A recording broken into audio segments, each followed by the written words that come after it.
ಇಂತಹ ಸ್ಕೂಲ್ಗಳು ಏನಿದಾವೆ ಮುಂಬರುವ ದಿನಗಳಲ್ಲಿ ಪ್ರತಿ ವರ್ಷ 1, 2, 3, 4 ಸ್ಕೂಲ್ಗಳಿಗೆ ನಾಯಕನಹಟ್ಟಿ ಹೋಬಳಿಯಲ್ಲಿ ಬಡತನ ಮೀರಿದ ಬದುಕು ಕಟ್ಟಿಕೊಳ್ಳಲು ಉತ್ತಮ ಶಿಕ್ಷಣ ನೀಡಿ ಎಂದು ನಿಕಟಪೂರ್ವ ತಹಶೀಲ್ದಾರ್ ಎನ್ ರಘುಮೂರ್ತಿ ಹೇಳಿದ್ದಾರೆ.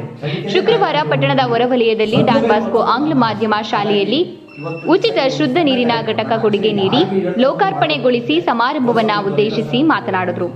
ಮಕ್ಕಳಿಗೆ ಶಿಕ್ಷಣದ ಜೊತೆಯಲ್ಲಿ ಶಿಸ್ತು ಮತ್ತು ಸಂಸ್ಕಾರವನ್ನ ಕಲಿಸಿ ಗ್ರಾಮೀಣ ಪ್ರದೇಶದ ಬಡ ಮಕ್ಕಳಿಗೆ ಗುಣಮಟ್ಟದ ಶಿಕ್ಷಣದ ಜೊತೆಯಲ್ಲಿ ಉತ್ತಮ ಸಂಸ್ಕಾರ ಕಲಿಸಬೇಕು ಎಂದರು.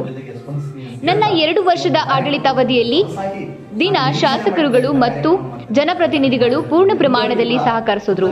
ಕೆಲವು ಶಾಲೆಗಳನ್ನ ಪದವೀಧರ ವಿದ್ಯಾರ್ಥಿಗಳಿಗೆ ಸ್ಪರ್ಧಾತ್ಮಕ ಪರೀಕ್ಷೆಯ ತರಬೇತಿ ನೀಡಲು ಮತ್ತು ಎಸ್ಎಸ್ಎಲ್ಸಿ ವಿದ್ಯಾರ್ಥಿಗಳಿಗೆ ಉಚಿತ ಪಠ್ಯ ಒದಗಿಸಲು ಹಲವು ದಾನಿಗಳು ಕಾರಣರಾದರು. ಇದರಿಂದ ಚಳ್ಳಕೆರೆ ತಾಲೂಕಿನ ಫಲಿತಾಂಶ ರಾಜ್ಯಕ್ಕೆ ಮಾದರಿಯಾಗಲು ಕಾರಣವಾಯಿತು. ತಾಲೂಕಿನ ಎಲ್ಲ ಶಿಕ್ಷಕರು, ಕ್ಷೇತ್ರ ಶಿಕ್ಷಣಾಧಿಕಾರಿಗಳು ಈ ಕಾರ್ಯಕ್ಕೆ ಕೈ ಜೋಡಿಸಿದ್ರು. ಇವರೆಲ್ಲರಿಗೂ ಅಭಿನಂದನೆಗಳು. ಸಮಾಜ ಸೇವೆ ಮಾಡಲು ಅಧಿಕಾರ ಬೇಕಾಗಿಲ್ಲ, ಮಾಡುವ ಮನಸ್ಸಿದ್ರೆ ಸಾಕು. ಈ ಅವಧಿಯಲ್ಲಿ ಸಹಕರಿಸಿದ ಸಾರ್ವಜನಿಕರ ಸಹಕಾರ ಅನನ್ಯವಾದದ್ದು ಎಂದರು. ಇನ್ನು ಶ್ರೀಹಟ್ಟಿ ಮಲ್ಲಪ್ಪ ನಾಯಕ ಸಂಘದ ಅಧ್ಯಕ್ಷ ಪಾಟೀಲ್ ಜಿಎಂ, ತಿಪ್ಪೇಸ್ವಾಮಿ ಎತ್ತಿನಹಟ್ಟಿ ಗೌಡ್ರು ಮಾತನಾಡಿದರು.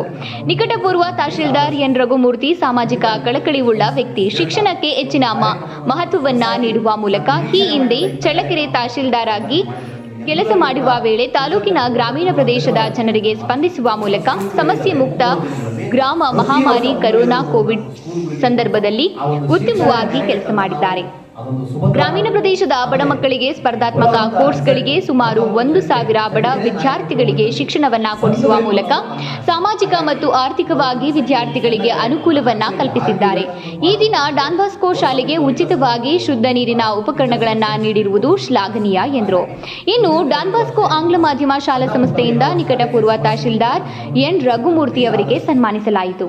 ಇದೇ ಸಂದರ್ಭದಲ್ಲಿ ಹೋಬಳಿ ನೀರಾವರಿ ಸಾಮಾಜಿಕ ಹೋರಾಟ ಸಮಿತಿ ಅಧ್ಯಕ್ಷ ಮುದಿಯಪ್ಪ, ಗಜ್ಜುಗಾನಹಳ್ಳಿ ತಿಪ್ಪೇಸ್ವಾಮಿ, ಡಾನ್ ಬಾಸ್ಕೋ ಆಂಗ್ಲ ಮಾಧ್ಯಮ ಶಾಲೆಯ ಕಾರ್ಯದರ್ಶಿ ಬೋರಸ್ವಾಮಿ, ಆಡಳಿತಾಧಿಕಾರಿ ಉಮಾ, ಮುಖ್ಯ ಶಿಕ್ಷಕ ಪಾಲಯ್ಯ, ಶಿಕ್ಷಕರಾದ ರಂಗನಾಥ್ ಸ್ವಾಮಿ, ಯಲ್ಲಪ್ಪ, ನಲಗೀತನಹಟ್ಟಿ ರುದ್ರಮ್ಮ, ಜಯಲಕ್ಷ್ಮಿ, ಶ್ರುತಿ, ಬೋರಣ್ಣ, ಮಂಗಳ, ಶಶಿಕಲಾ, ಕೀರ್ತಿ ಇನ್ನು ಮುಂತಾದವರು ಉಪಸ್ಥಿತರಿದ್ದರು.